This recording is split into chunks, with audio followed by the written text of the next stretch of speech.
Eccentric, innovative, and revolutionary. Andre 3000 took the late 90s and early 2000s by storm, both as a solo act and as Big Boi's other half in one of hip-hop's most influential groups, Outkast. His vibrant performances, combined with his quirky style and dark and lovely relaxer, made him stand out during a time when going against the grain was seen as taboo.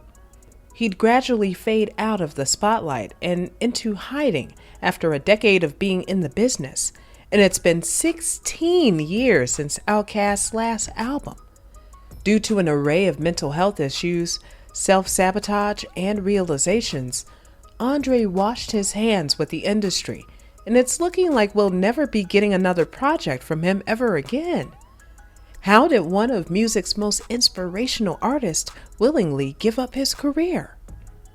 As many trials and tribulations Andre Benjamin has gone through, his role as Andre 3000 ended up being one of his greatest.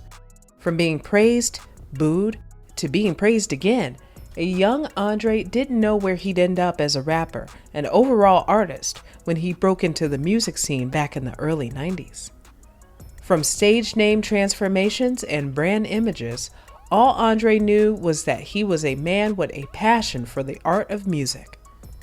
Stemming from the slums of Atlanta, Georgia, the only child syndrome kicked his butt all through his childhood. Sure, he had friends, but introversion still seeped through his personality.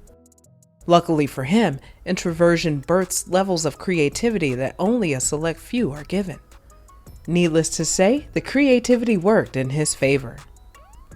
East Point and Buckhead had been his residential area of force, and it'd be here where his schooling had taken place. It wouldn't be until high school that Andre and his future longtime collaborator and friend Antoine Patton, or Big Boi, crossed paths and would eventually link up to create Outkast. Before becoming the artist they're most recognized as today, and before adding the 3 stacks to his moniker, Andre solely went by the abbreviated version of his name, Dre. He'd eventually drop out of high school, Big Boi graduating, and not too long after, Outkast would get signed to LaFace, and shortly after that they'd release their debut album, Southern Playalistic Cadillac Music. During Outkast's earlier work, you may have peeped Big Boi take the lead while Dre chose to stay more so in the back. A routine that do a complete 360 during their latter years. Spawning the Christmas-turned-classic single Players Ball that launched their duo ventures, as we know the album was a success and had gone platinum by the end of 1994. What was a win for Atlanta was also a win for the group as they were nominated and won Best New Rap Group at the intense 1995 Source Awards, where they were infamously booed by attendees. Dre wasn't fazed by any means, cause like he'd say at the Source Awards, the South got something to say. New York and company weren't about to just bully the South out of rap, and with no other hip-hop act emerging from the South at that time, Outkast set forth to make sure everybody knew who and what the South really was about. Over their next few albums, the group fine-tuned their distinct Southern mix with gangster rap sound, leading to the birth of the space-aged, funkadelic, eccentric sound, as well as Andre dropping his former stage name, now not to get confused with Dr. Dre, going by the name Andre 3000, his unfamiliar yet intriguing persona. Giving every bit of wham and in your face, by the time the early 2000s rolled around, Outkast was a force to be reckoned with. We don't know what the relaxer did, but it did something, cause the creative juices were flowing. Releasing singles like The Way You Move, Roses, Miss Jackson, and Hey Ya, Outkast sound and appeal were something we'd never seen or heard before. They were sought after by every artist wanting to utilize Outkast sound for their own music, and rightfully so. With Big Boi's rap skills and Andre's pen game and lyricism, the group were unstoppable. That is, until they stopped around 2006 and Outkast would cease to exist. At least not in public anyway. Taking a step back from all of the media attention and tabloids, Andre, although on top of his rap game, had been hiding a secret that had been taking over his life, little by little. So much so that it eventually became all too much for him, and he dipped away from the public's gaze altogether. Before jetting off to California, he noticed a change in his interior world. A sudden nervousness he'd get when faced with the public's attention that was far from a normal amount of nerves kicking in. Although mental health has become a topic of discussion, often met with sympathy and understanding nowadays, back then, folks just thought you were crazy. Not wanting to be seen as a weakling around his boys, he swallowed his pride and did what he had to do. But deep down, he was drowning in his own thoughts. Veganism had soon become his preferred medicine of choice for nearly 15 years.